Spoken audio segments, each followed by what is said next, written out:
Dear listeners, before we start this week's episode, we wanted to let you know that we are going to be performing our first ever live podcast recording in London on the 5th of April at the Conway Hall. And if you're around, we would love you to come and join us and take part. Our topic actually is going to be stepping into freedom, and we're also going to be doing a live question and answer session. If you would like to buy tickets, you can find them on plumvillage.org/outisInLive. We'll obviously put the link onto the show notes. We would love it if you came and supported us. We are normally, as you know, recording in Thich Nhat Hanh's very intimate sitting still hut, where we may have one or two guests, and now we're going to have up to 400. So come and smile at us and support us, and we will smile back. Hope to see you there. Welcome back to this latest episode of the podcast series, The Way Out is In.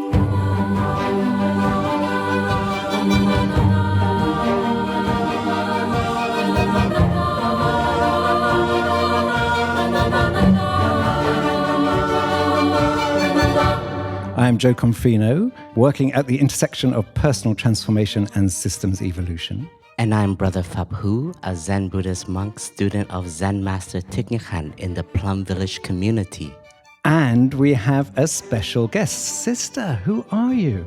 That's a deep question to start off with. True dedication. Sister, true dedication. So it's one of the aspirations of Brother Phap Huu and I that we bring Sister True Dedication as often as possible into our podcasts. So we are very joyful she's here today. And we are going to focus on an aspect of the mind that wants to believe we're separate, wants to crave after all the pleasures of life, wants to avoid suffering, and does not like the idea of moderation.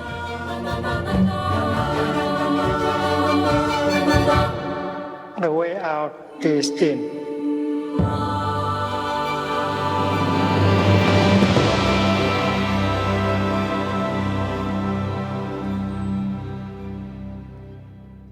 Hello, everyone. I'm Jo Confino. I am Brother Phap Huu. And I'm Sister True Dedication. So, Sister True Dedication, we're here to talk about an aspect of the mind. But before we do, I want to ask you a personal question, because a few days ago, you were going to be doing the set piece Dharma talk, which is a very important Dharma talk. And I know you put in a lot of care and preparation to that. And then you caught COVID. And so you were not able to deliver that. So on the day, I came down for the talk, and I came into the car park. And I imagined that you would be lying in bed, sort of with a sort of towel over your forehead, sort of dealing with a sort of fever. And instead, the first sight on entering Lower Hamlet was you, sister, with a mask on, in the freezing cold, directing the traffic. And doing so with an enormous amount of dedication and generosity. And I could see that you were wholeheartedly there. And I know if it was me, I would be feeling desperate. I would be alone, curled up in my room, thinking, I've prepared this talk, I wanted to give this talk, and just feeling pretty miserable. And there you were, out there, sort of joyfully helping deal with the traffic. So I just want to know how you do that. I think being a parking marshal is like my life's calling. No, it brought me so much joy. I'm an extrovert. In the monastery, there's not many of us. And I think as an extrovert, when the Sangha comes together, it's like the greatest happiness. And Tai, our teacher, he used to talk about the joy of kind of brothers and sisters coming back from being away for a long time, and the kind of sound of laughter and people coming through, and someone will put on a pot of rice and we'll share a meal together. And so I think in this community, whenever we have a gathering of the tribe or the spiritual family, we feel a lot of excitement. And I was really struggling to stay in my room because I wanted to feel the gathering of the tribe. So I thought I'll put myself to good use and put on my yellow reflective vest and ran out into the car park to greet everyone. And actually, it was just such a happiness to see. And I thought, no one will know who I am. I don't know why I thought I was really incognito with the mask and everything, but quite a few people recognized me, and it was just such a great way to connect as a spiritual family. And I think there's that kind of informality to Plum Village. Everyone pitches in all the different areas. It's a very practical, down-to-earth kind of rural setting here, and I think that's part of the charm of this community. Anyway, I was very impressed because I thought, not sure I would be able to do that. So anyway, as you heard from the laughter, that we are not sitting in Thich Nhat Hanh's sitting still hut in Upper Hamlet, but we are in fact doing our second live recording. And Brother Phap Huu, do you want to say where we are and what we're doing? Dear listeners, we are sitting in the still water hall, the big meditation hall of the Upper Hamlet, and we are in our second week of the holiday retreat with so many friends here, and it's a great joy to have a wonderful community being part of this live podcast. I hope from time to time you will be able to hear their laughter. So, as I mentioned at the beginning, we're here to talk about an aspect of the mind called manas. And I was talking to someone the other day, sister. They were talking about how it's so difficult to change, that they have this sense of their interconnection to life. They know it, but they keep losing it. They keep coming back to this idea of a self, that they want to live this life of moderation, but they keep getting stuck in places of grasping.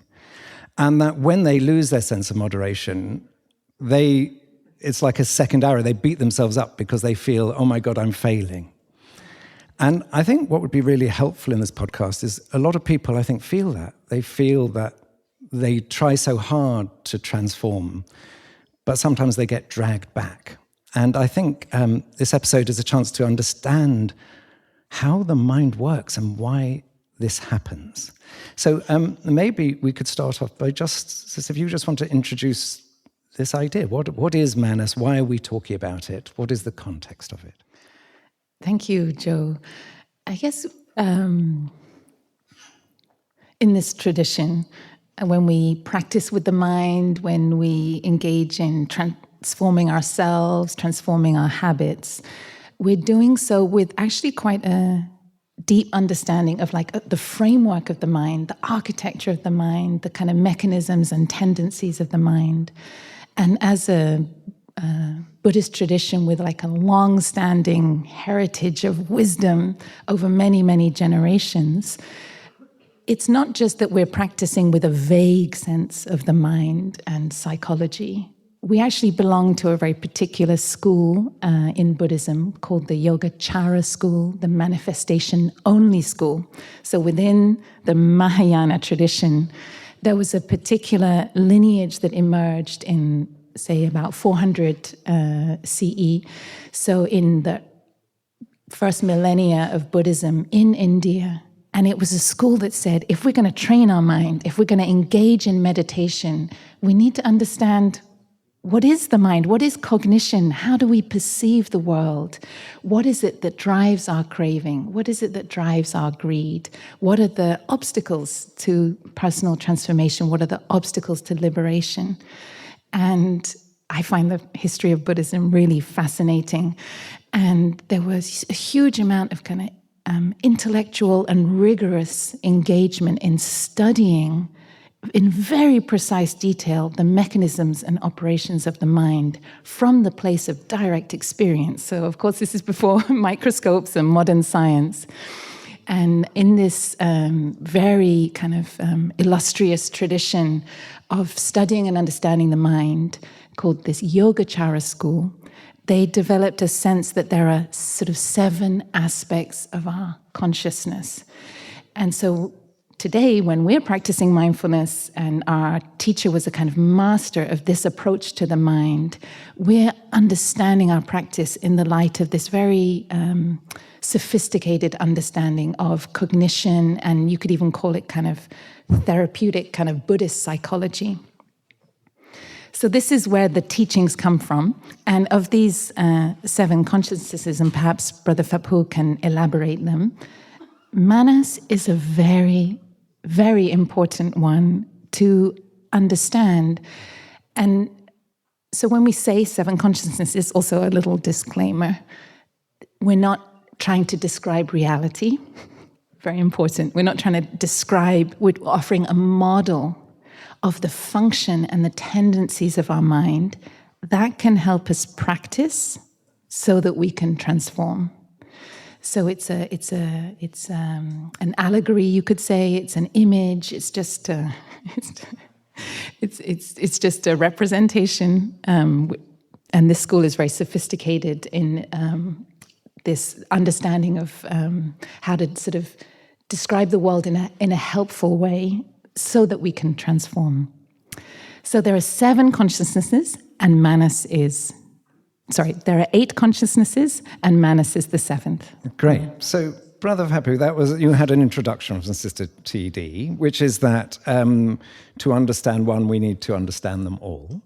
So do you want to give us a sort of context for understanding manas so that then when we get deep into it, that we understand it in relationship to everything else?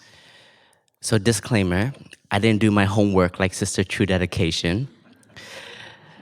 So I will speak on the mind consciousness and the store consciousness first, as this is a very traditional and classic teachings in the Plum Village explanation of understanding our minds.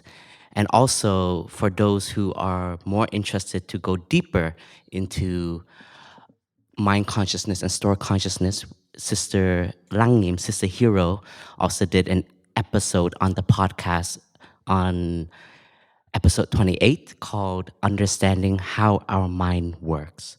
And today we are going to focus on manas because there are 7 characteristics towards manas which will take some time for us to explore and explain and to look deeply together. But to just give a framework of mind consciousness and store consciousness, to come home to see and understand ourselves, we have to be able to recognize our inner emotions, our feelings, what we are experiencing in the very here and now.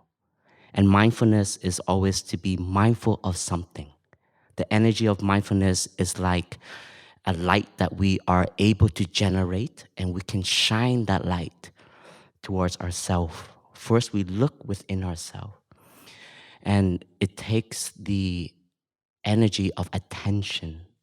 So we have to focus on our breathing, as in the Plum Village tradition, to bring our mind home to the body, to recognize, to embrace, to feel what needs to be felt. And in the present moment, we can start to identify, I am having a feeling of nervousness. I have butterflies in my stomach. I see a lot of eyes looking at me. My own mind is creating different stories of how people are thinking. And to recognize, and this is the scenario that my mind is painting in this very moment. So I'm at the level of mind consciousness, but then I can come to the store consciousness, which is recognizing that we call them bijas, we call them seeds. And each and every one of us, when we manifest in the world, we have a full package. In our tradition, we call 51 mental formations. And they have been transmitted to us from our ancestors, our parents, and all of us have these seeds, and depending on the conditions, our environment, what we see, what we hear, how we interact, these seeds are touched, they are watered, and they are being nurtured, and they manifest, they bloom. So our mindfulness is to recognize which seeds are present, and then to go deeper to understanding the root of each seed. And in this process, we start to learn to accept all of the wonderful qualities that we have, such as the ability to be mindful is a mental formation, the ability to generate peace, the ability to be happy, but also embracing the energies of anger, of jealousy, of hatred. And a lot of the times we think to meditate is to get rid of the bad habits or the negative energy. And we need to get rid of all that to be happy, to be successful as a practitioner, as a monk, as a nun, as a Zen master.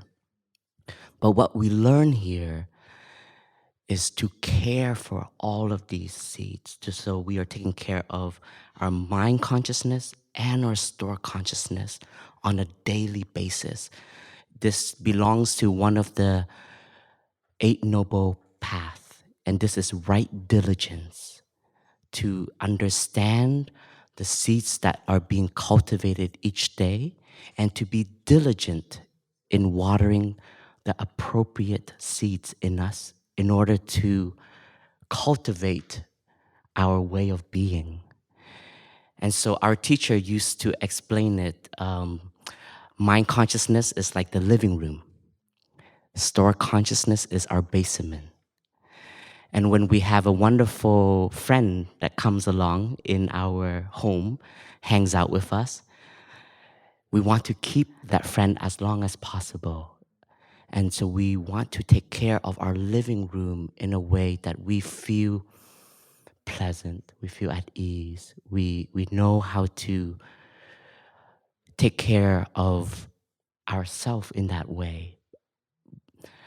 And then here comes in manas. We start to explain about manas, and our teacher always draw manas it's in the middle of this mind consciousness and store consciousness.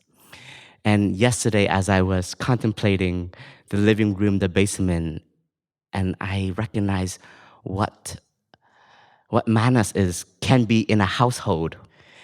It is like the alcohol bar. With the chocolates. That is somewhere there. That it is pleasant, you can enjoy it, but it also leads to ill-being. So this is where manas starts to, it's always lurking, it's always present. And manas has a real presence in our characteristic of survival, of being a human being. And it's very connected to our original fear and our original desire. So our teacher speaks on the moment of birth, the moment that we enter into the world, is the moment that we, as a human being, we experience separation. Because for 9 months, we've been nurtured by love, by warmth in our mother's womb. They say it's the perfect temperature. And we didn't have to eat, we didn't have to drink, we didn't have to breathe for ourselves. Our mother did that for us, and there was this deep connection. And the moment when it arrived, we have to enter into the world. We have to spit out the liquid in our lungs and take the first breath for ourselves, our own independence. And then our umbilical cord is cut. It's a moment of real separation. And in Buddhism, we call this the original fear, the original desire, because suddenly we don't have that tenderness there for us anymore. And manas is also manifesting as in mind consciousness and store consciousness independently, because we were already connected to mind consciousness and store consciousness, but there's this moment where it's yourself, you are by yourself now.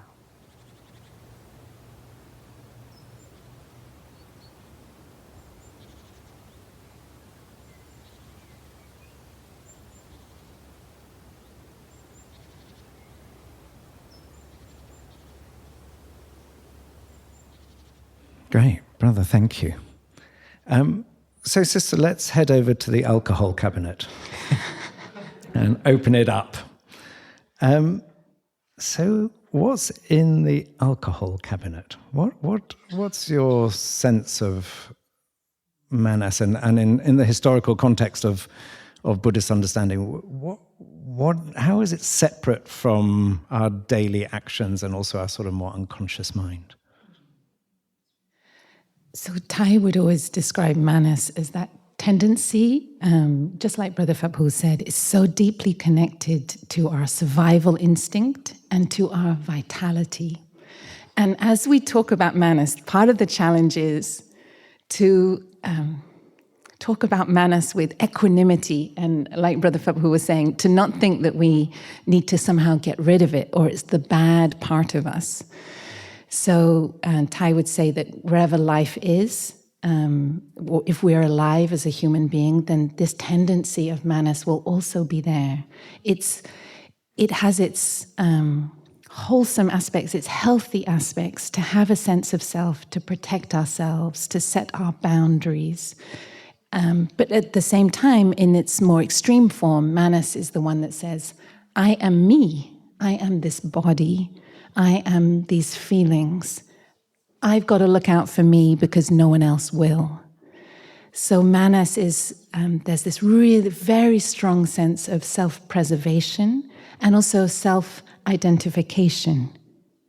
And it's really interesting because this has its role. And I want to put in a little word here also, because for those of us that don't have a very strong sense of self, if we've gone through trauma or had real difficulties, actually it's really important to kind of strengthen manas a little bit, to really give ourselves permission to set our boundaries and to have a clear sense of identity and to be able to learn to take care of ourselves. So sometimes one of the words in the tradition for manas, another word for it is the lover, because it sort of emerges from store and grasps our body and mind for itself, grasps our 5 skandhas for itself.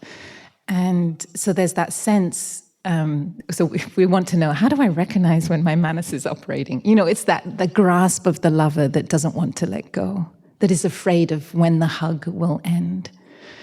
So that's the energy of kind of manas in us, and it has its healthy aspect, but it also, as Brother Phap Huu was saying, ultimately manas is what mindfulness is practicing with. It's the sort of object of the practice of mindfulness. So we are shining light on manas, helping manas see that, okay, just take something as simple as this body is mine. It's like, well, that's only partly right. It's only partly true. This body is also the body of our parents and grandparents and ancestors. It's not just me, some completely separate self. And so TWOII would say that with the energy of mindfulness, for example, when we're showering or when we're eating, you know, to eat is not an individual act. To eat, and whether it's chocolate or with a bit too much alcohol or a bit too big a serving or whatever, that when we sit and we contemplate that, our energy of mindfulness can embrace that sort of like a little bit subconscious kind of manas that served all that food, right, without us even noticing, like that went for that, just an extra spoon or just an extra thing. It's the hand that reaches for the chocolate and put it in our mouth before we even noticed. That's our manas. And so then our mindfulness engages, and we might say, hello, manas. So this is kind of one of our practices, just like we might say, hello, my anger. We say, hello, manas. And then we might say, hello, father, mother. Hello, grandfather. Hi, dad. I see it was you taking that chocolate. And we can engage in quite a playful relationship with our manas to bring some awareness to these different moments with the energy of mindfulness. So, and we see that even that habit, and you began, Brother Jo, you began, Brother Jo, by saying that sometimes it can be frustrating when a habit is hard to change. It can be frustrating when we have these strong impulses and cravings and pulls that we wish we didn't have. Actually, the teachings on understanding these tendencies of manas help us enter into a kind of dialogue with ourselves. Like, which part of me is the part that wants this habit to continue? What do I think I'm serving by continuing this tendency? And so we engage in it, and then we can ask it, where do you come from? Do you come from my parents or a particular grandparent? Do you come from a collective energy in the collective consciousness that is kind of driving us to feel attracted? I always think that I'm gonna talk about cigarettes. I don't know why this is coming out. Maybe we've got some smokers in the hall. That tendency to think that to take a drag on a cigarette is cool, is wonderful, is a good idea. That is also coming from consciousness, from images in consciousness. And that has watered a seed in us, and then we're drawn to that. But with the energy of mindfulness, sometimes actually in the teen program here, we've done like cigarette meditation with the teens that find it really hard to not smoke during the retreat. And we're like, okay, now breathe really deeply to understand what we are doing to our lungs in this moment, and we accompany them as they smoke a cigarette. And so that is the energy of mindfulness engaging with the energy of manas, because one of the key characteristics, and perhaps that's what we can move on to next, is that the urges of manas cannot recognize the dangers of pleasure seeking. So before we get on to that, Sister, Brother Phap Huu, I just want to bring you in here because a lot of people go to war with manas, that they see it as you were saying, Sister, something we need to fight, we need to get rid of, that we'll only be happy when we stop our craving, when we find moderation, when we see that we're connected to everything, and actually everything that stops that from happening is to go to war with. And a sense of failure, that because we can't find the place we want to get to, that we feel we're failing, and then go deeper into our sense of maybe despair. So can you just build a bit on what Sister was saying in terms of how do we embrace something that we feel is doing us harm? I think it's really important to always understand that the path of practice has to embrace the energy of nonviolence. And nonviolence is not just a path outwards, but nonviolence has to be directed towards oneself also. Such as when we learn about understanding the first characteristic of manas, which is knowing that it is a self. But in deep Buddhism, we also learn about the insight of non-self, meaning that we are made of the non-me element.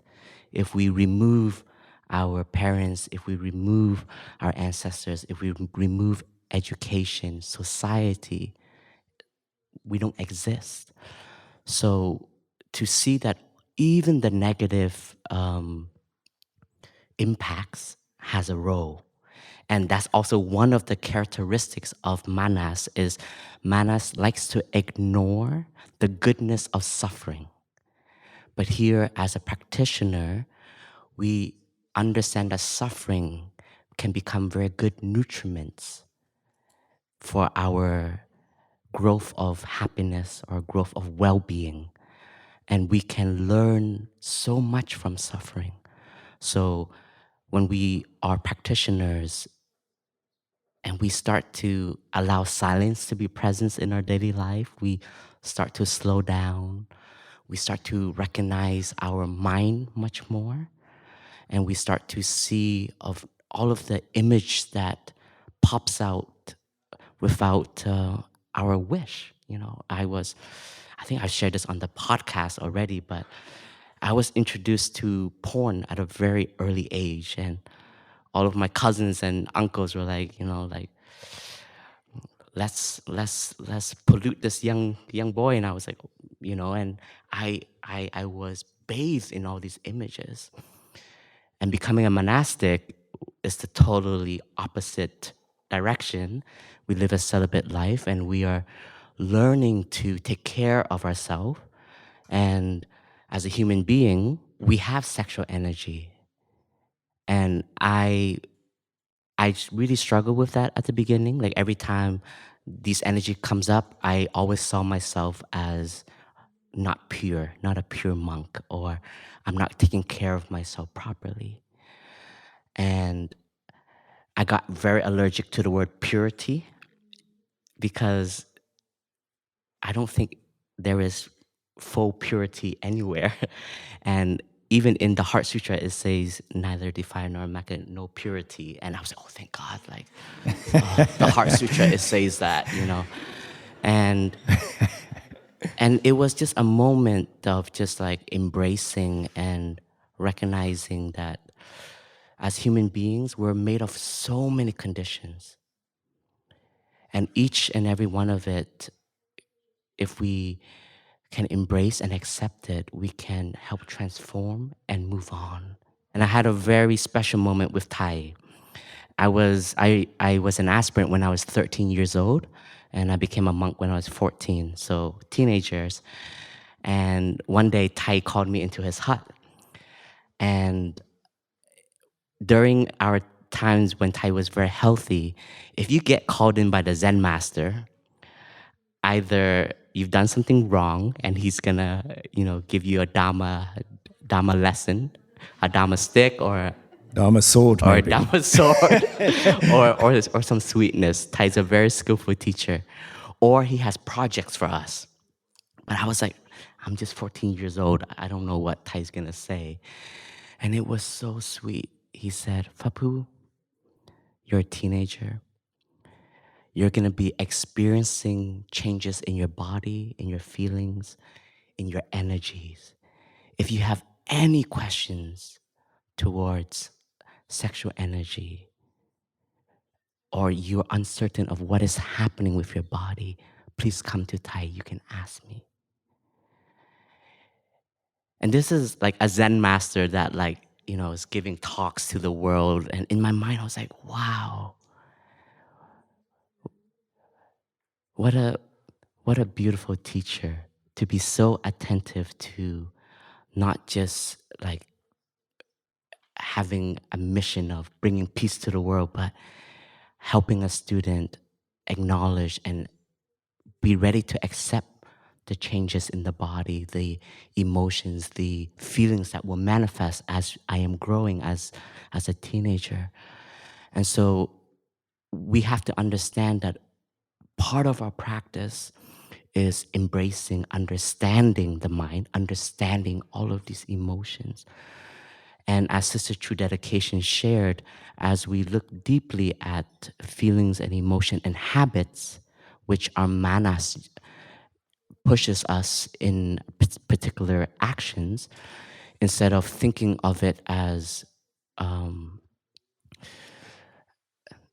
wrongdoing only, but we can say, oh, how can I transform this into something to allow me to be more attentive? So as a practitioner, we start to fine-tune our attention to our actions, which can directly and indirectly transform our manas. Growing up in school, cussing was our daily language. And it's so important to understand that our manas is very influenced by the environment of who we are with. And when I'm in Plum Village, I never said one F word. I never dropped an F-bomb. You just did. And it was it was just so natural that you know that you don't do this here. It's not part of life here. So our manas also has an intelligence. It knows also how to adapt and be aware of its surrounding. Like Sister True Dedication shared, the manas is working for survival also. So to be accepted, it doesn't want to do things to be disapproved of. Great, thank you, brother. Sister, before we get into pleasure seeking, let's just delay that for a moment. I just want to do one more bit of grounding, which is on definitions, because the language you use is important. And I sometimes think of manas as being the same as the ego. So I sort of swap when I describe manas is a bit like the ego. But let's just be clear, is it the ego, because I think of the ego as being a separate self, feeling small, feeling I need to protect myself. Are these interchangeable or not? Very good question. Kind of yes and no. I think when we use the word ego kind of informally, it's like, oh man, that's his ego speaking. Or when we kind of, sometimes I often recognize the tendencies of Manas. They're always a little bit secretive and a little bit self-serving. And actually, in that sense, the kind of informal use of the word ego, we can be like, oh wow, that was really someone doing something self-serving. Perhaps without even realizing it. So Manas can operate even without us realizing what we just did. But what is fascinating about this term ego is that in 2013 to 14, so it's the last year of Thai's teachings, and he wanted to go further in his teachings and insights on Buddhist psychology. And because we belong to this wisdom lineage of more than 1,500 years, Thai wanted to review, revise, update, and clarify some points. And so in the winter of 2013 to 14 and the summer of 2014, Thai actually made a direct comparison between the teachings of Freud and the teachings on Manas. And it was very, very helpful and very beautiful. And Thai was doing this also to introduce the idea that Manas is not something to be removed or destroyed, but something to be embraced and practiced with. And so I'll try to give the visual image of what Thai kind of drew on the board. And so Thai drew like a kind of a lotus stem, and the layer of mud in the lotus pond. Thai said, this is Manas. Manas is the mud, the suffering that we need in order to nourish the lotus. And then the kind of level of the water, he's like, this is the kind of mind consciousness. And he said, if we equate it with the teachings of Freud, Manas is actually closest to what he called the id, or the it. It's the sort of really visceral, animalistic survival instinct. And actually, mind consciousness is what Freud called the ego. So this is a kind of very subtle kind of comparison, and I think because the word ego has come to us sort of through the psychoanalytic theory, it's a really helpful distinction, and to understand that, it's those particular, it's the urge, these more subconscious kind of urges and self-serving original fears and desires. That's the id, that's the manas. And ego is maybe that part of our agency, free will, autonomy of self, that is what we practice mindfulness with. Just a point here is so interesting because people are like, they say, accept yourself, be your true self, be beautiful, be yourself. And then whenever we say these things, people always comment us and like, I thought you said there's no self in Buddhism. Like, how are you using these terms? So, in the case of mind consciousness, mindfulness, we do need to have mastery of our body and mind and breathing and our awareness in order to be able to practice, in order to be able to choose what food to serve, what drink to pour, what words to use, what decision to make. We need to have enough of a coherent mastery of ourselves in order to do that.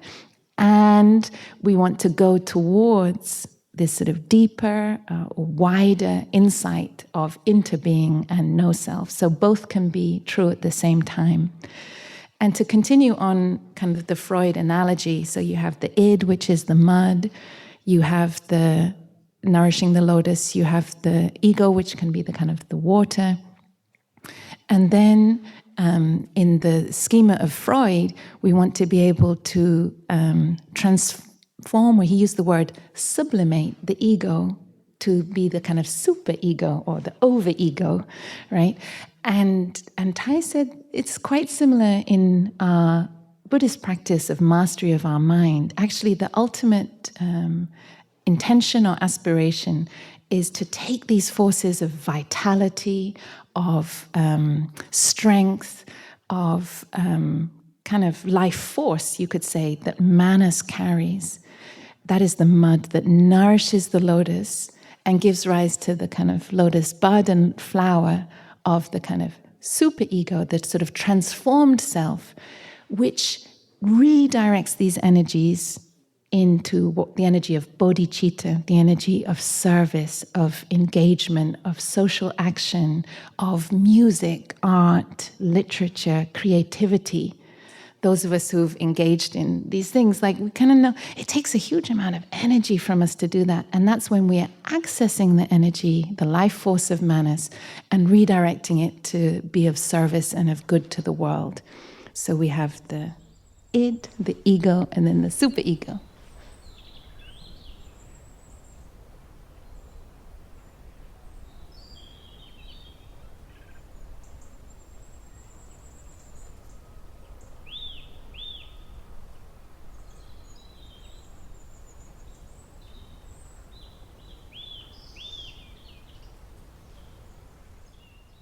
And sister, that I think for many people will be very comforting to hear. To say actually it's about harnessing the energy, not denying the energy, not pushing it away. Because if you push it away or deny it, then that is what hooks us much more fully. So that actually to embrace it, to welcome it in, and then to work with it is a completely different way that most people often think about what they see as their negative traits. Absolutely. And this is quite unique to TWOII's interpretation of this sort of body of insight in this aspect of Buddhist psychology. That TWOII was really saying we keep our manas. Our manas is what keeps us alive, and we take care of it with non-violence, with compassion, and with this insight of interbeing and non-discrimination. And I find it so powerful. Sometimes TWOII is known for like his sort of worldly non-discrimination or kind of political non-discrimination, but it's extraordinary that his insights on non-discrimination extend to our whole being, our whole mind, and what it means to be human. And there's so much compassion and non-violence in that. So, Brother Phap Huu, just if we were to embrace it and to work with it rather than denying it, what difference would that make in how we act in the world? Because often it's when we're in denial, or when we have self-hatred, or when we feel powerless, or when we feel in despair, that we don't hold it just in ourselves, we then project it out into the world. So is there a sense that if you work more effectively with manas, actually you are yourself creating a better world outside of yourself? I would say so, because that is the process of understanding oneself. And we always say understanding, true, real understanding, right understanding will generate compassion. And compassion is one of the elements of true love for oneself and for others. So if we have understood our manas, then we start to have more compassion and understanding towards us, which would then lead to our right action of body, speech, and mind. So if we have that intention and understanding towards oneself, and when we start to see other folks who is being moved and behaves just because of their manas, we can have a more compassionate view on others. We can understand, we can accept, we can see, they are being carried away because of their desires, because of their discrimination. And they don't yet have they haven't had anybody teach them to understand where these thoughts and where these actions are coming from. So understanding ourselves can lead to giving more space to others, because we are not perfect. As we see our manas, then our critical mind of perfectionism, we don't try to copy and paste it on everyone else. And that can lead to not just a view, but our way of being. So manas when we really take care of our manas, our true presence is starting to be established in a very embracing energy. It's like when Thai, our teacher, Thai means teacher in Vietnamese, when he's with us, his students, there are many times that Thai had to really give direct teaching to us because we are not practicing as he wanted. There are moments we have a lot of shortcomings. There are moments we do things that make Thai very upset. And I know this because I'm very close to him. And Thai would, in the monastic talks, is when it's monastic 101. So it's things that he would tell just the monastics, but not the lay people, because it's the survival of a monastic's career. And sometimes Thai feels like the monastic needs a Zen stick. Thai would, there is a kind of deep tissue massage in the therapy of taking care of the body. It's called, in Vietnamese, it's called gạo gió. It's like spooning to take out the wind in us. And in today's sport medicine, like there's a lot of cupping, you see? So it's very similar to that. So from time to time, Thai would tell me, Phap Huu, put the spoon on my podium so I can remember to deep tissue massage the community. And I'm like, okay, Tyson coming really hard. He's gonna, 1-2 punch, and the monastics are gonna, oh my gosh, like we're such horrible students. That was my perception. And Tai comes into the hall, so gentle, so encouraging to the monastics. I know none of us are perfect, but if you want to offer Tai a present, your understanding of your habit is the greatest gift to me. And it's just the way that there's an intention that my students are not doing as well as they should be. And maybe there is, as a teacher, there is a wish to sometimes punish or sometimes want to scold the students. But because he understands the way of being and the way of teaching is the way we offer these words and the way we show up has a deeper impact. And I've only seen Thai by understanding his manas and I would say taming it very well. Even with all the disappointment and maybe sometimes sadness Thai has, but the way Thai shows up, he is always offering himself to nurture the good seeds in us and to be a mirror.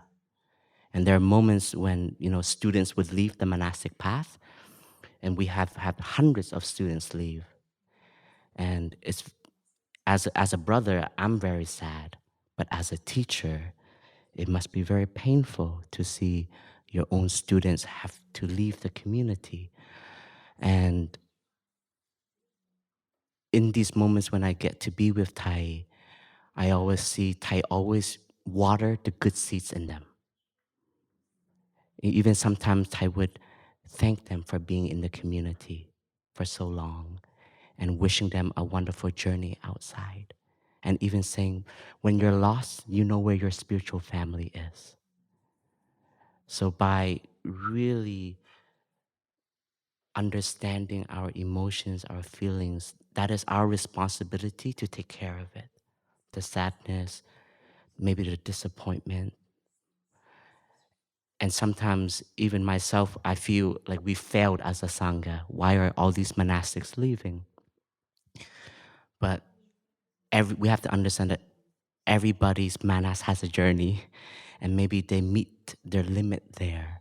And this is not the only path that leads to happiness.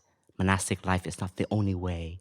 And it's to expand our horizons, right? Because when we're doing something, we all have perception of what is good and what is bad. And we want that person to do that, and that is our own wish for ourselves. And we start to push our own agenda, our own wanting to others.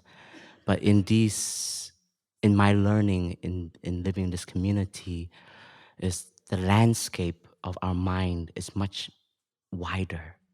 And our manas is always just focusing on what we want, what I want. It's very directed to self. And our mindfulness is to tell manas, actually, the world is bigger than that. Maybe when that person leaves, they can still be a wonderful spiritual sibling to us. They can bring the teachings into a relationship, or they become teachers, they become businessman or woman or person. They can still bring the Dharma there, so nothing is lost. So what I'm trying to say is that our openness is very important to train the manas, to not be like tunnel vision into what we think is right and wrong. Brother, thank you. That's such a deep teaching, because as you were saying that, I was, my wife Paz is present in the audience, and I was just thinking how much I'm failing to do that. How much, my internal knots, and of course we all do this, our internal knots are what then we project onto the people around us, and especially the people we love. And what you speak of in TWOII's development was that actually dealing, understanding, and working with manas actually is compassion. And if you're not working on it, you're going to probably blame or criticize. Sister, anything else you wanted to add there? Yeah, listening to you, brother, it really made me realize also that, just like you were saying, that when Thai can see kind of manas operating in his students, how he can be so expansive in his compassion. And I think for many of us, and like for me, it's been so helpful to see manas operating like in the people I care about. And when I get really frustrated and I feel someone is doing something that's making them suffer, like maybe they're avoiding their suffering and they're craving or seeking after, like kind of being like an ostrich with their head in the sand, like really running away from the realities of their situation. I'm thinking of my father. Hi, Dad. And it's so helpful because it's so easy for me sometimes to think, oh, he is like that. And I kind of make him into like one whole entity. But I had a real kind of opening when I was like, this is manas operating in my dad. Like my dad's manas has been really activated. That must mean he's running away from something. He's feeling threatened. His whole survival instinct. Oh, his inner child has been really challenged. He's going right into self-preservation right now. He's gone into lockdown, shutdown. And that's why, and then of course, all of these actions of pleasure-seeking or self-indulgence or self-satisfaction, they're coming from the pain and from the fear. And so then it's meant that in my relation to him, it's helped me kind of to be able to practice compassion for that part of him behind and beyond those actions, which is the part of him that's hurting, the part of him that doesn't have any spiritual resource to embrace his pain and his fears and just doesn't know where to begin with them. And then it enables me, and I've had a chance to be at home and support my family a bit in the last couple of years. When I'm with them, when I'm with my father, I'm wanting to connect directly to that part of him that is scared, that is fearful, that is just trying to survive, way beyond all of these, what I might consider unskillful actions, and to try and help him take care of his suffering at the root and have the courage to name that suffering, to be with it, to not be afraid of it, to recognize the goodness of that suffering, that if we would just stop, it's like I feel sometimes, we all have that tendency, and I've inherited it from him, to like put a lid on the saucepan, but the temperature's just going up and up and up. And the more we avoid or deny or try and numb ourselves from the suffering, the bigger it kind of gets, and it's driving all these actions from behind and all these actions we wish we weren't doing. But actually, we've got to go towards the suffering, remove that lid a little bit, let some of the steam out and really look at the root of it and try to transmit some insights. So, for example, one for my father is around his fear of, I guess it's fear of death, but he always declares himself to be someone who's not afraid of death. So that's a real decoy. But it's a deep fear of death. And so then I'm often talking to him about continuation. And like, your life's work will continue in these people, in these places, in these experiences. So just sharing with him in such a way to just try and ease some of that terror of oblivion that is what's driving some of his unskillful actions, and to really help him sort of soothe that sort of survival panic or whatever that has sort of somehow been engaged. So I think being able to see the ways manas might be operating in our loved ones gives us compassion, but also can give us a way in to like see beyond all the noise and what's behind it, and how can I really help this person I care about, and how can I soothe, reassure, and accompany them at the root of their being. Because manas is just a small part of us. It's great. It's just the seventh, number 7. There's 8 parts of us, and I think that could be really, really helpful. So, thank you, sister. So, let's just have a laser focus on pleasure-seeking and avoidance of suffering, because, of course, we all know that when we are likely to transform the most is when we're deep in suffering, and what we do everything in our power is to avoid suffering. And the way we avoid it, and we have every distraction in modern, especially Western society, to seek pleasure. And we know that eating that second donut is actually not going to give us anything more than a moment of pleasure. But as you say, we pick up that second donut or whatever, or the second glass of whiskey or second bottle of wine or whatever. And even though we know it's not true, we still do it. So what is it about us in manas that behaves in ways that are totally contrary to our better understanding of ourselves? So in those moments, the attraction of that donut, the sugar high, the oblivion of the alcohol, is sort of stronger, and it's stronger than our fear. So we're so afraid of the other thing. So with the two things, the fear and the desire, operating at the same time. And that attraction just feels so big, and we just can't begin to face this sort of other fear. And so the energy of mindfulness, TWOII speaks about it as our spiritual practice body. He speaks of the energy of mind. It's a body that we build up, like we do our bodybuilding. And when we have enough mindfulness, like literally, and I've done this, it is possible. We've reached for the thing that we shouldn't have. And it's in front of us, but we just haven't yet put it in our mouth. And mindfulness is strong enough to intervene with the arm muscles. You can put it down and you can say, okay, I'm going to take 3 breaths and I'm just going to look at this thing. Do I really want it? Is this good for me? Am I really going to do this kind of action?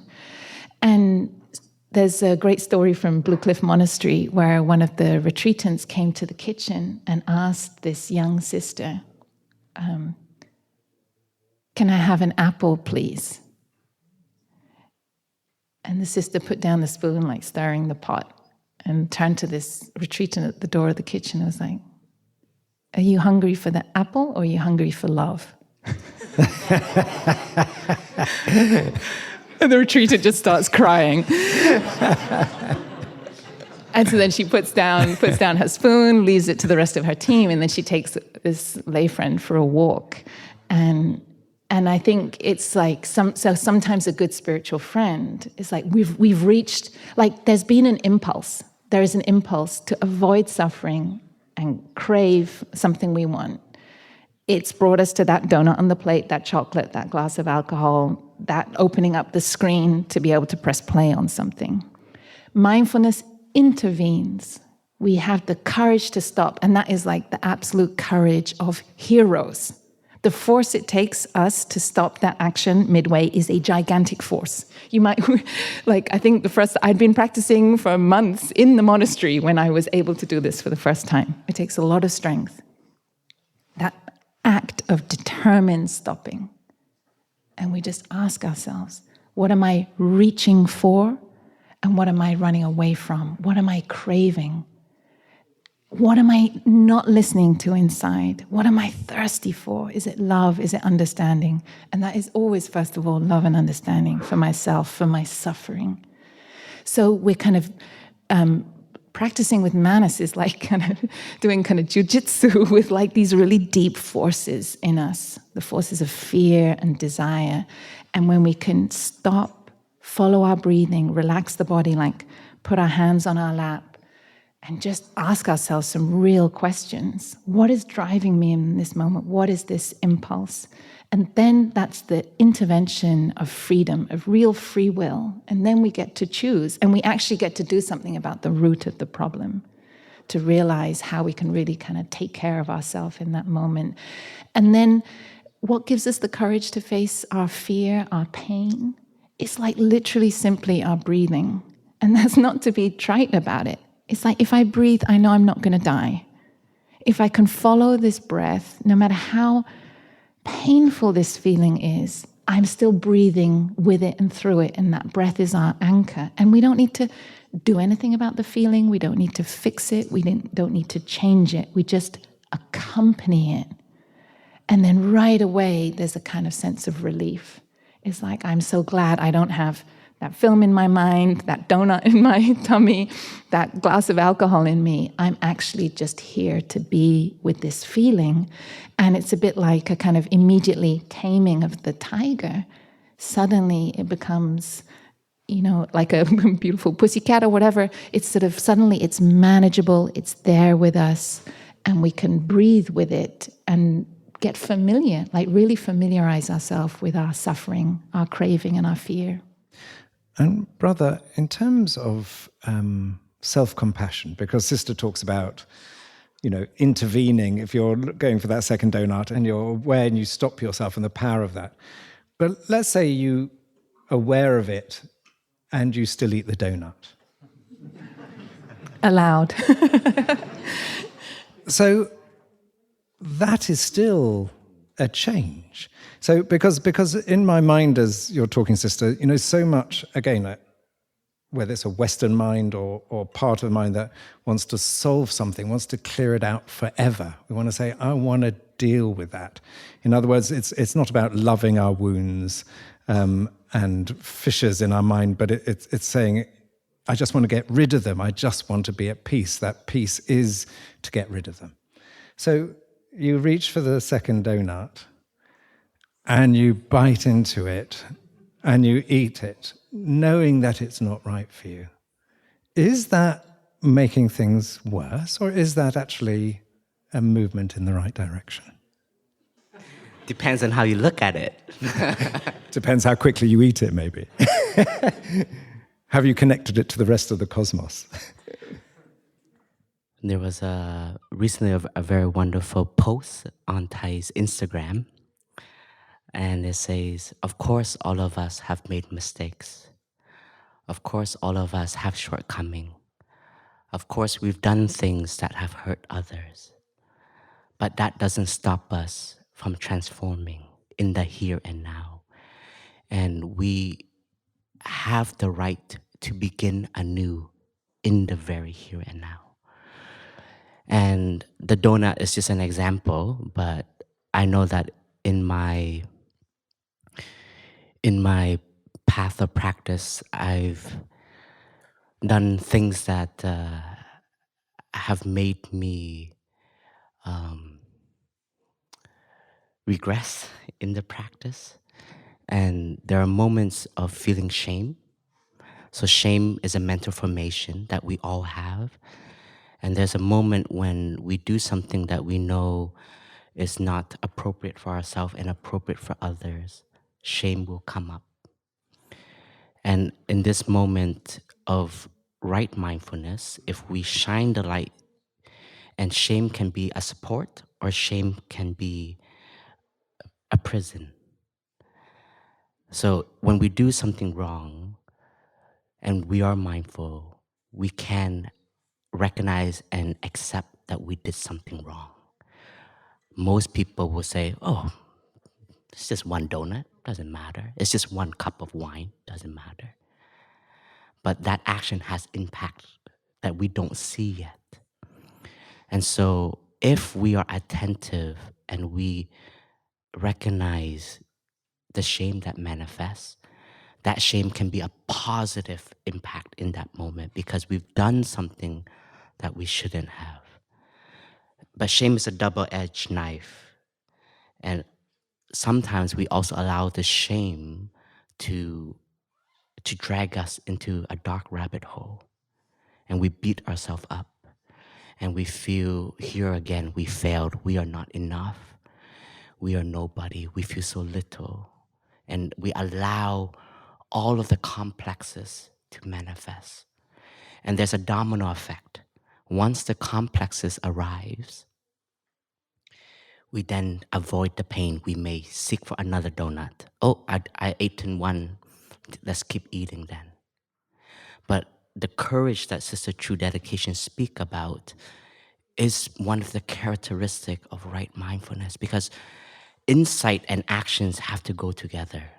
This is part of one of our lineage poetry. It says, insight is great, but it's not enough. Action has to go together. That's right. Mindfulness has to be a verb. Compassion has to be a verb. We have to practice compassion for ourselves in that moment. We are aware that we did something that was not correct, but we are made of many actions, right? There was an action that we did that creates a wound, but there are more actions that we are creating in the very here and now, and it's to shift our attention to the present moment, because the present moment action is transforming the past action also. And our teacher teaches us to look at these habits as sources of energies. Like when we are having loneliness come up, that's an energy. What is connected to loneliness? Pleasure seeking. We may find ourselves on the dark web. We may find ourselves in music that is very sad. I've done this many times. I love sad music. And it makes my whole day and week like miserable, because then that becomes my like soundtrack, and I think everything like it's the end of the world, right? And who's doing this? Can we listen to it together next time, please? That might be better. But the practice of right mindfulness is that, but who is the one that is doing this? It is you. And right mindfulness, which is when we practice mindfulness, we have a key to our life. But most of us, we still let our habits pull us in many directions. Our manas is still stronger. There is a bait. We said if we follow that bait, we will avoid the suffering. And our society, our way of life is, in a way, we have so many. And consumerism is a big part of that.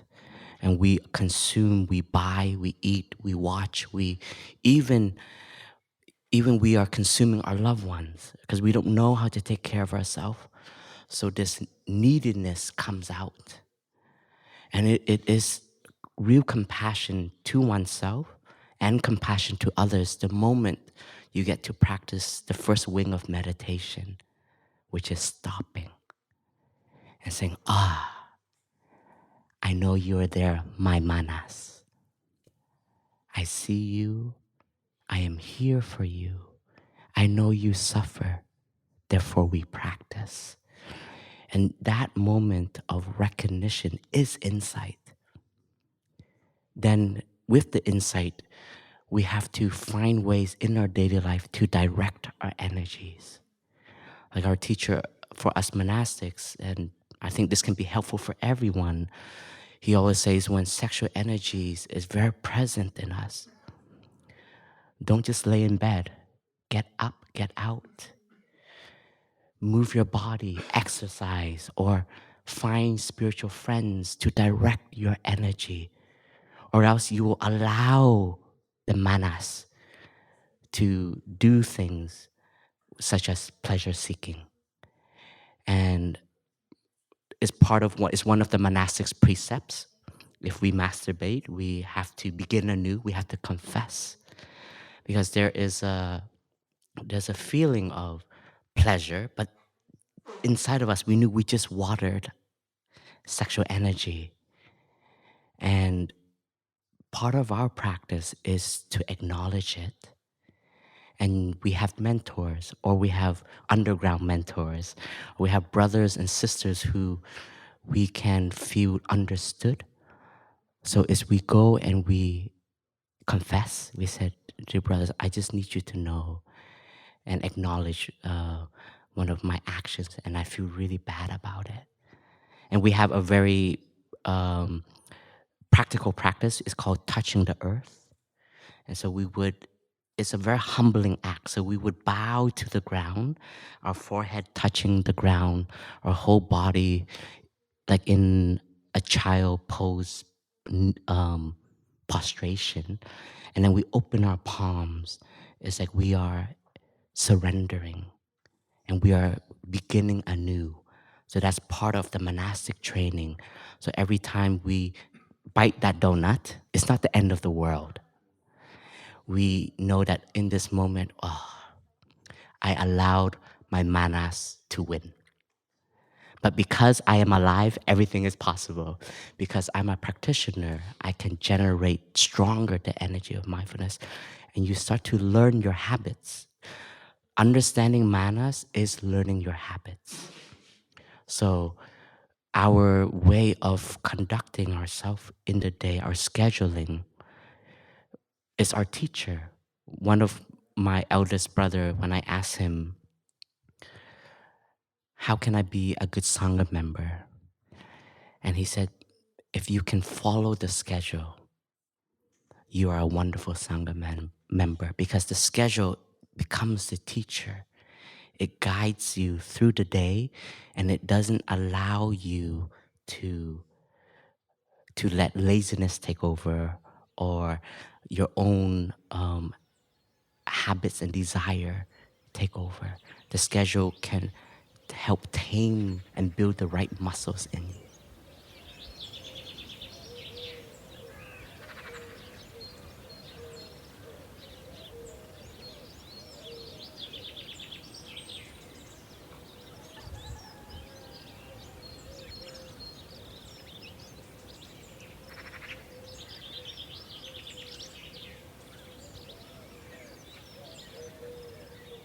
Thank you, brother.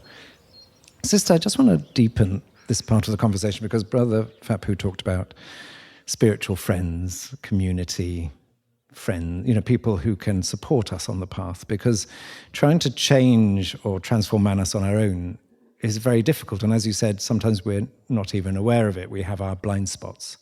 And being in community or having people who are watching us or having friends who we're open to is, of course, a deep way of addressing these issues. And I haven't seen much of it, but I've seen a little bit there now. People have accountability partners, where you'll have a friend who is holding you accountable.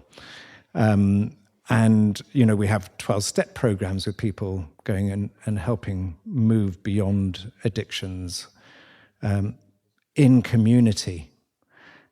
Can you just talk a bit about how important that is, and actually whether it's possible to do it on our own? Because when we do it on our own, we it's very difficult to see our own blind spots. And within Plum Village, there are many practices like Beginning Anew, like Shining Light, which are all about helping people to see what they may not be seeing. So what's your feeling? Can we do it genuinely? Could we do it on our own? Or actually, is it all about having good friends and community? Well, there's a story from the time of the Buddha when Ananda asked the Buddha, is it true that having friends is half the spiritual path? And then the Buddha said, no, Ananda, that's not true. Having good spiritual friends is the whole spiritual path. And I think that, what is life for if not to enjoy what it means to be human together with other people? And I think because of the truth of interbeing, we touch life so much more deeply in relationship and in community. We're a social species. We're not hermits living on a mountain.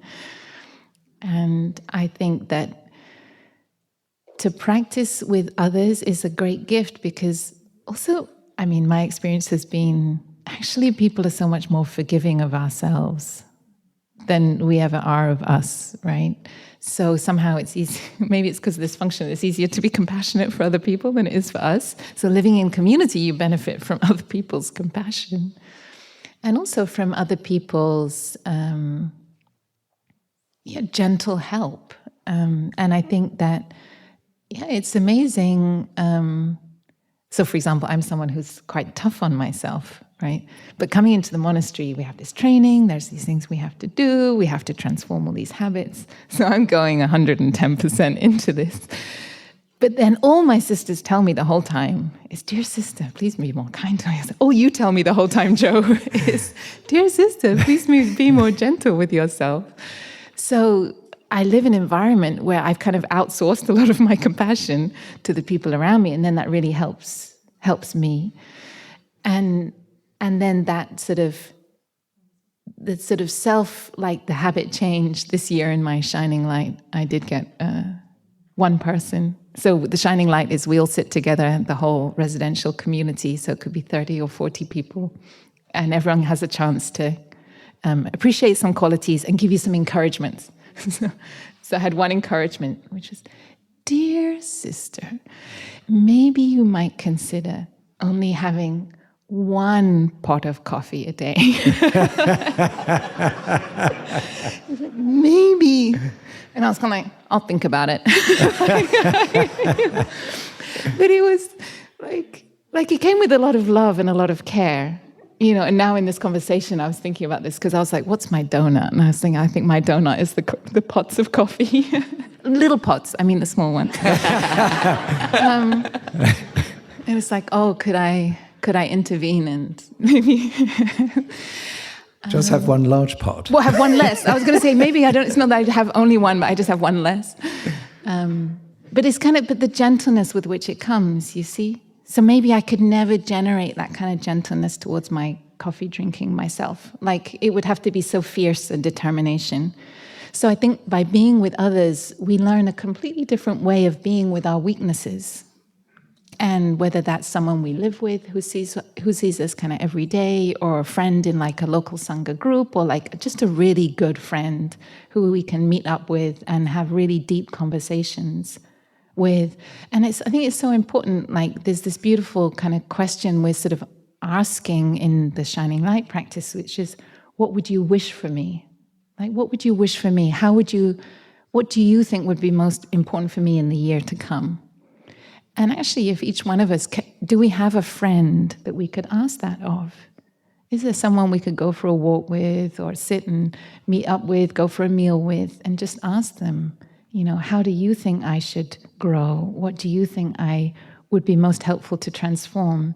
Because I think sometimes, and this is in these teachings, it's like we have such a wrong view of ourselves. Like we kind of don't have a very clear view of our strengths and our weaknesses, and we might be beating ourselves up over one kind of corner of our being and all these certain sets of tendencies, and we don't realize we've got these other qualities, or we've got these total, like kind of these low-hanging fruit habit energies that would actually be so simple to transform, and we just don't realize that would be possible to do. And our friends can just say, why don't you just change this one thing? Why don't you just try that? Instead of doing A, why don't you do B? That's one of the tricks of habit change that I learned from Sister Gina. She's like, you have to see yourself like a little child. If you want a little child to stop playing with one thing, you have to give it something else. So like when I was coming into the monastery, I don't know, maybe she could see I was an active person. And she was really like, you have to see, what are you going to give yourself? If you've given up all these other things, what are you going to then give yourself to sort of replace it with? We always have to replace one negative habit or one thing we're wanting to transform with something nourishing and positive or inspiring. And so I think by learning with others, by learning in community, and by also leaning on like the collective energy of mindfulness is so powerful. I used to go to the Heart of London Sangha that used to meet in Piccadilly in the centre of London. And I'd get on the number 38 bus on a Saturday morning and go to practice with this small group of people. And really the only thing that connected us was the fact that we would always start in silence. We'd just sit and breathe together. Then someone would lead a kind of guided meditation. We'd do a little slow walking meditation. We'd listen to 20 or 15 minutes of a teaching, and then we'd have a short Dharma sharing and just listen to each other. And like kind of nothing would ever happen. You know, it was just being in a certain zone of energy. But it was literally the healthiest thing I would do all week, like to just slow down, to be in presence and connection with myself and in presence and connection with others. And it's like we kind of give ourselves those good seeds in our still consciousness. We just give them a boost, a kind of big hug. And it's so simple and so kind of like suspiciously simple, like to just spend 2-3 hours like that on a Saturday morning. But it just was so transforming for my whole kind of week. So it's not exactly that other people need to even actively or directly be involved in that habit change, but are we allowing ourselves to be in a state of non-craving, non-fear, non-grasping, to just be with our breath and body and maybe a little bit of those pain and suffering we've got? And can we do that in community for a few hours every week or every fortnight? And that is a great source of spiritual strength then for those moments when we really need kind of right mindfulness to intervene to give us back our freedom. Thank you, sister. And the other thing, Brother Phap Huu and I recently did a podcast recording on the 4 mantras. And the 4th one is, I suffer, please help. And as you're talking, you know, that if we feel that if Manas is trying to avoid suffering, but just to say, I'm suffer, please help, is such a powerful intervention because it just opens up maybe a vulnerability that someone has never been able to share. So I'm just wondering if either of you want to just talk about just that sense of, or maybe we don't need to say it, maybe we just leave it at that, but it's that powerful intervention of just say, I suffer, and it's okay, and please help me. It's such a powerful cry for support, actually. I think in community, and especially in this Shining Light practice and its Shining Light season in the monastery right now, it's very powerful to be in front of those you live with and to say, yeah, these are my weaknesses. We shine light on ourselves, other people shine light on us. And with so much compassion and so much acceptance, and it allows us to really show up as being fully kind of human. Like, this is my suffering, please help. It's like there are no secrets from each other. We all know what each other's practicing with. We all know our shortcomings. We all know our kind of real humanity. And yet we still kind of show up and take care of each other and live together and embrace each other. And it's really powerful. And I think sometimes in our daily life or in our professional lives, we might always be doing so much to try and hide our shortcomings. And I think that also Manas is somehow involved in that, the kind of masking, the secrecy, the hiding. Oh, if people really knew who I was, they wouldn't be able to accept me. But really in the path that TWOII's opened up for us, we are allowed to show up with like our whole self, including all our shortcomings. And it's such a special feeling to be accepted, like, for who you are. I have one final question. So one of the characteristics of Manas is the avoidance, ignoring the law of moderation. And we know that something like appropriating a self, what you've both been saying is, yes, of course, we need a self, but we don't want the self to be dominant. It's wonderful to have pleasure, to seek pleasure, but in moderation. It's wonderful to avoid suffering in moderation. It's like everything is about the middle path. And so I just wonder if you have any final reflections on how can we know if we're on the middle path? How do we know, how can we tell if, let's say, appropriating the self, that we can actually have a sense that balance between, yes, I am an individual, I do have my healthy boundaries, I do have my needs, and also I'm part of something more than myself, and I'm feeling integrated into the world, and I feel connected to everything. How can we? Are there any signals that we could look for that would allow us to have a sense of, does that feel like a healthy balance, or is it out of balance? Is there anything that in your own experience, in your own practice, that helps you to understand whether you're in a reasonably healthy place? Sister. It's always good to end with the easy questions. Brother Phap Huu will start. I'm still listening deeply. Ruminating. Brother. Can you phrase that question again, one more time? Yeah, the question is essentially that, Buddhism is often about the middle path.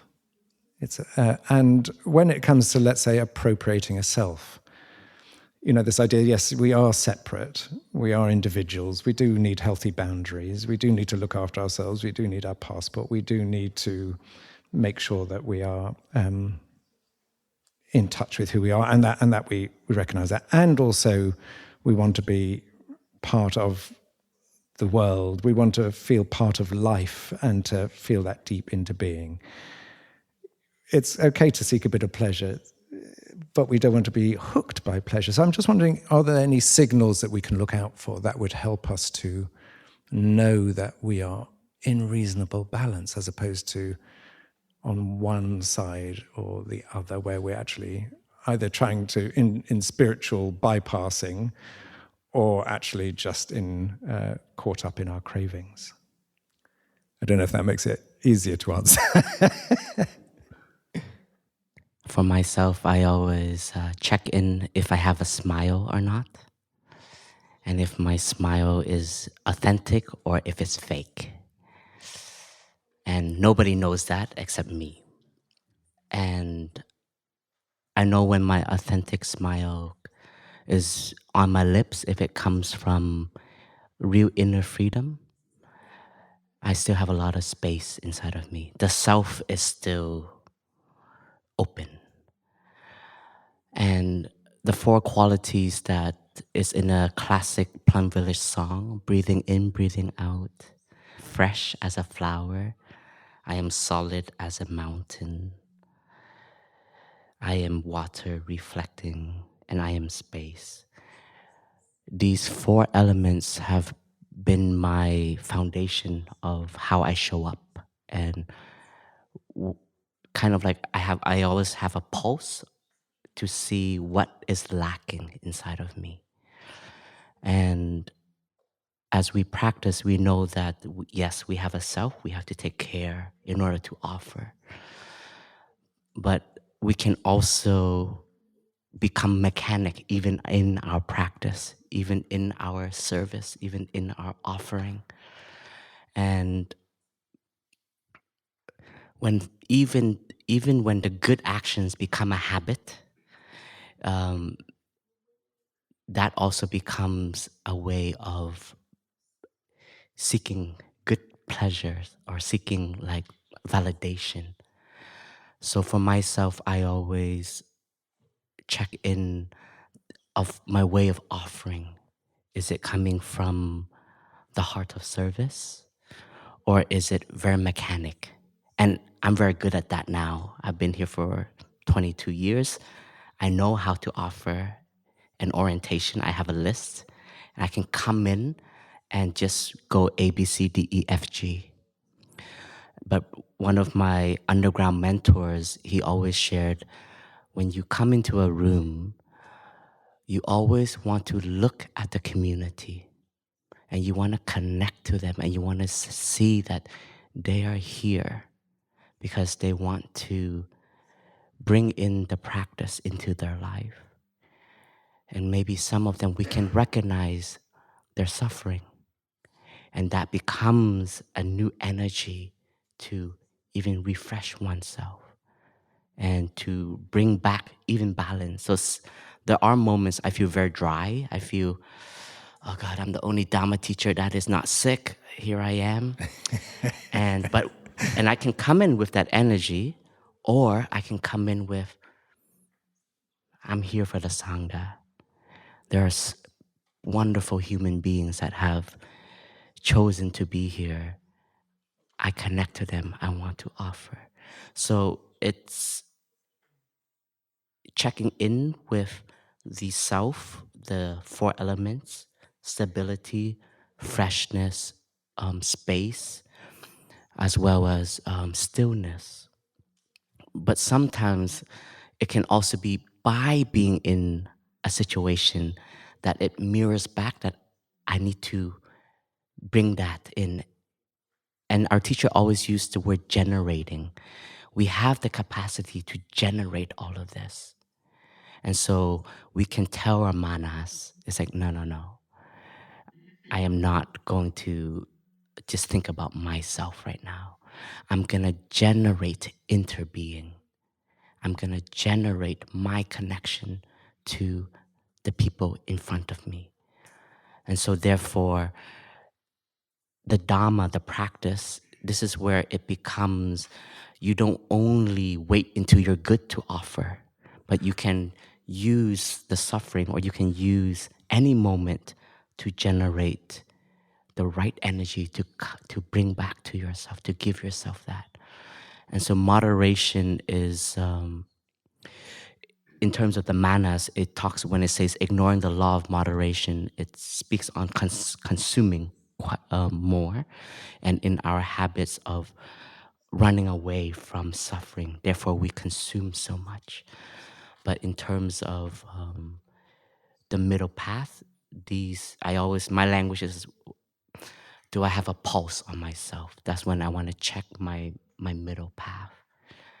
And really shining the light of mindfulness on these 4 elements: freshness. And each and every one of us, we can recognize one of the habits or one of the actions that we do that tells us we're happy. For me, it's my smile. I really trained that. And when it's fake, I'm like, uh-oh. I need to take care of my inner space. And it can come from the energy of irritation. When I'm irritated very easily, I know that I am lacking something, inner space or understanding.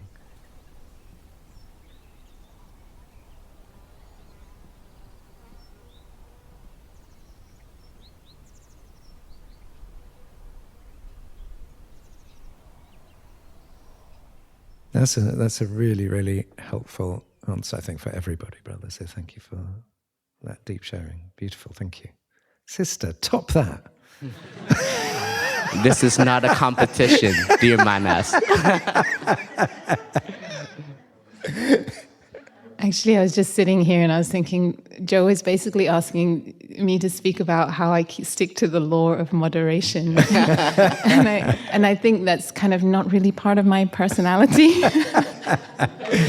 If I'm really honest about it, I think many people who know me well, I'm a very passionate person. I'm a very energetic person. Actually, the sister sitting in the audience who's just been my roommate in the COVID room for the last week. And she was like, sister, if you ever give a Dharma talk about the deep importance of, real resting and relaxation, I'll be sitting at the back coughing. Because she was just like, sister, can you not contain yourself? That was when I was running out to be a parking marshal. I think me and the law of moderation, I think I know. So just a word on moderation. So maybe also many of the listeners, like, I see you, I feel you. If this is not part of your life, like, that's okay. I think some of us, the way I come to this is I've always wanted to be someone who lived life deeply and had all these best experiences. And even though I ordained relatively young, I had a lot of experiences before I became a monastic. But I also see, even in the monastic path, I'm also on a quest for like extreme experiences somehow. And but it's also part of my wish to like not waste life. Like, I don't want to waste a single day. We don't know how long we have. I don't know about the rest of you, but my journaling for like the New Year's resolutions was about, okay, what if this is my last year alive? How do I want to live it? Like, that's the framing I'm always giving to myself. And I think it's partly because that's how this path has brought me out of despair, and it's how it's brought me out of suffering. So I want to live every day to the max in mindfulness. Peacefully.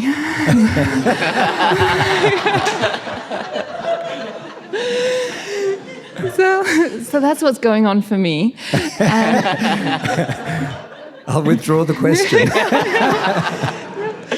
But I do create these moments. Like, actually, food is one area of like deep practice of moderation and healing. And I've had a lot of personal and familial healing through the mindful meals. That's really somewhere where I touch simplicity and enoughness, and that's been a beautiful journey for me. As someone who had what I guess would be called disordered eating as a teenager. So just putting that out there, like, a lot of healing is possible on that, and that's somewhere where I've had real insight and kind of breakthroughs. So like 3 times a day, that's a chance to really... That's when I lean into moderation and enjoy it and touch peace. But I think what I want to kind of say is that I think this thing about stopping, the way I practice mindfulness is like many, many moments of stopping during the day. And at different times, I might be focusing on different moments, like the moments of opening and closing a door, or the moments of putting on my coat, or the moments of putting on my shoes, or the moments of kind of like stepping out and setting off. Like, am I a free person? Is this the life I choose? Am I owning this somehow? Like, owning. Manas is the part that wants to own and claim. But it's like, am I a free person? I think it's really a question I'm asking myself, let's say like, 100 times a day. And in that moment, it's like a reality check. Because in my life before, I felt so swept up by things. I felt like I could sometimes go days at a time without even stopping once. And like my life was just a sort of tumble, rushing, flowing forwards, just pleasing other people and doing what was expected of me, and kind of not really having any sense of personal agency. But I kind of feel like, hundreds of moments in the day and the week, I'm kind of checking in, like, do I want to do this? Like, a really good example is this parking, okay? This parking marshalling. At some point, I was at the wrong end of the car park. There was the kind of confusion and chaos of cars blocking then the road. And I was like, I took a moment of stopping, took a deep breath. I'm like, all right, I'm going to sprint over there. And it's like, I'm sprinting. It looks like I'm running, but it's like in total joy and freedom. Like, I'm going to now go over there. Then I need to get their attention over there. I know how to do a good wolf whistle. This is my way of resting. Do a wolf whistle, get the attention of it. Like, there's a lot of joy and freedom. So, I mean, it's a kind of moderation. It's the moderation which is, I'm the master of my life, and I'm living it fully, and I'm not a victim of my impulses of really running away from things. At the same time, I'd say I am often doing this reality check. And for me, I think also one area that's really hard in the law of moderation is kind of my engaged action and service and work. And I don't know if there's other people in the hall here who love to invest themselves in work.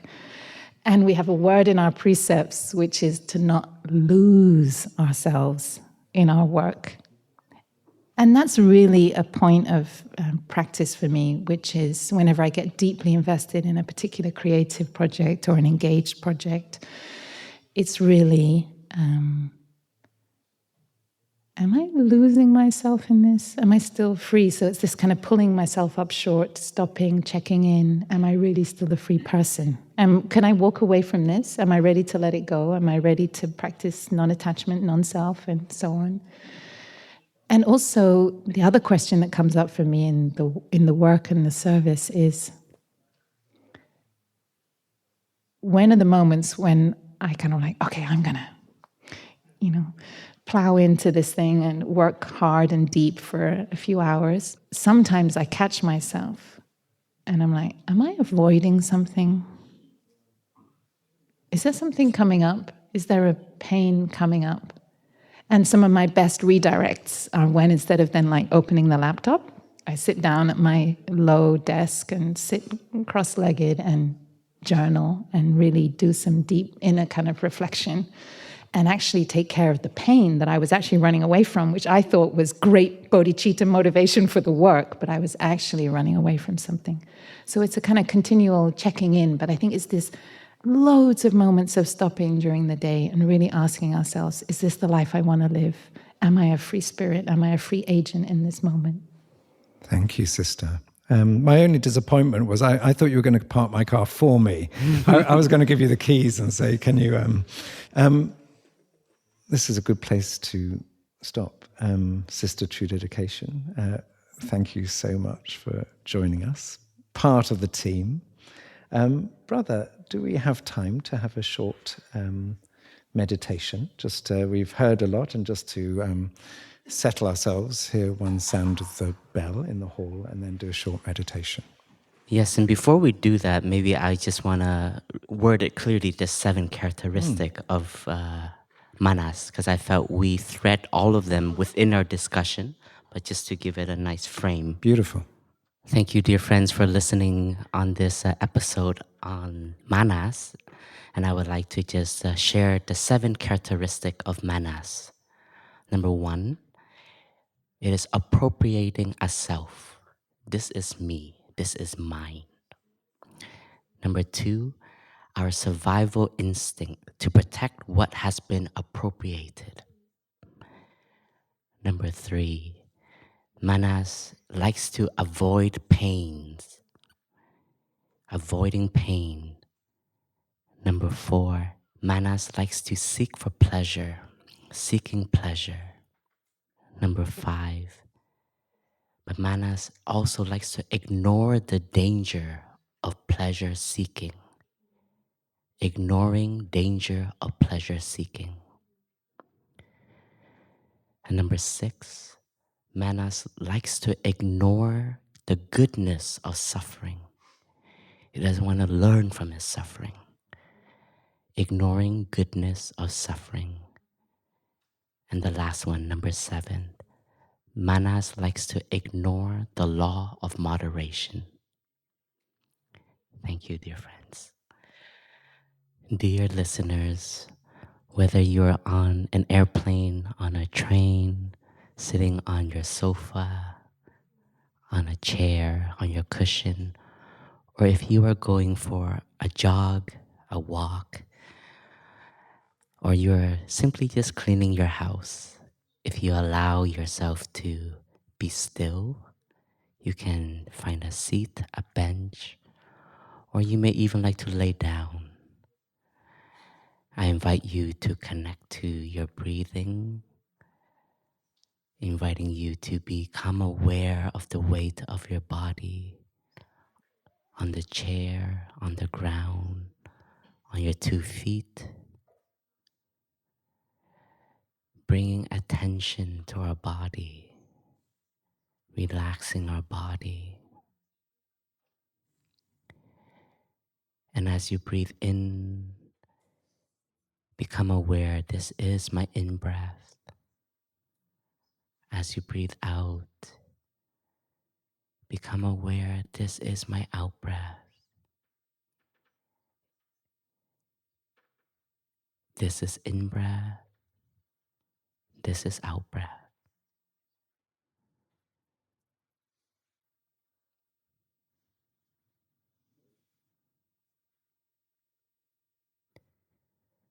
We don't have to force our breathing. If the breath is short, allow it to be short.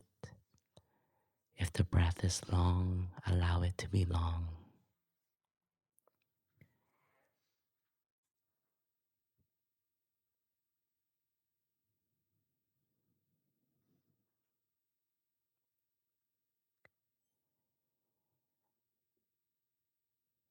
Breathing in, I take refuge in my in-breath from the beginning to the end.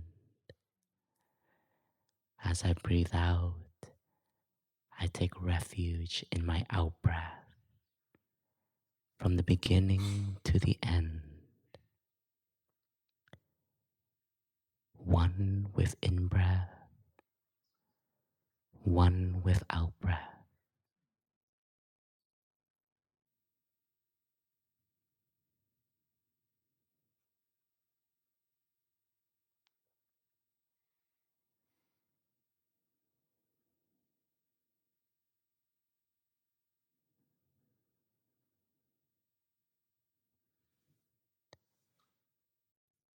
As I breathe in, I'm in touch with the stillness that has arrived. Breathing out, I allow myself to be in this stillness. Stillness arriving, allowing myself to be in stillness.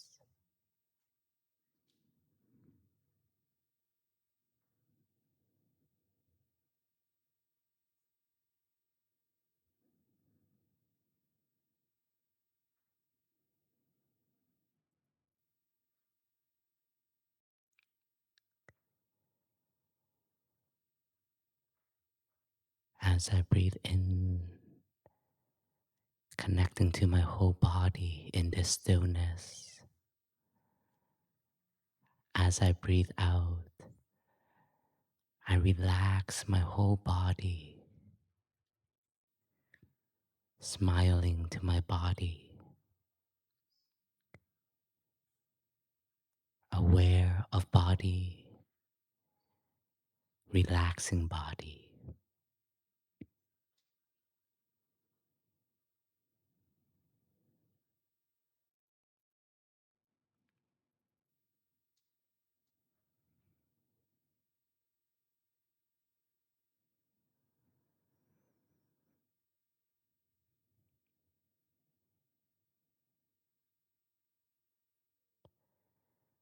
As I breathe in,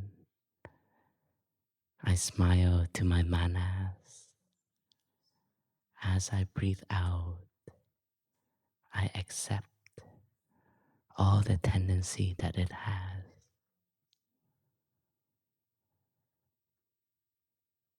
With mindfulness, I will be attentive, caring, and compassionate towards myself.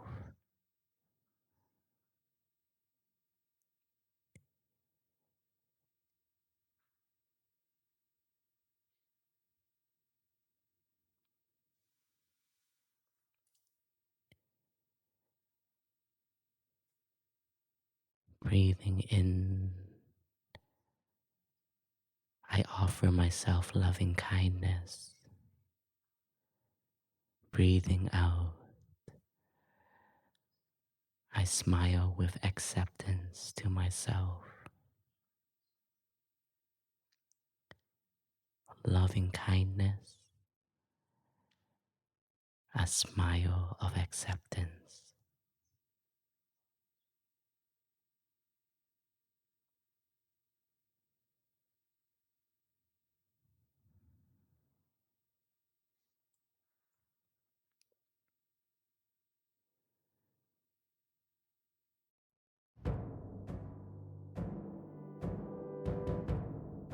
Thank Thank you, dear listeners. Thanks you, dear community, for joining us. Thank you, Jo. Thank you, Sister True Dedication. See you next time.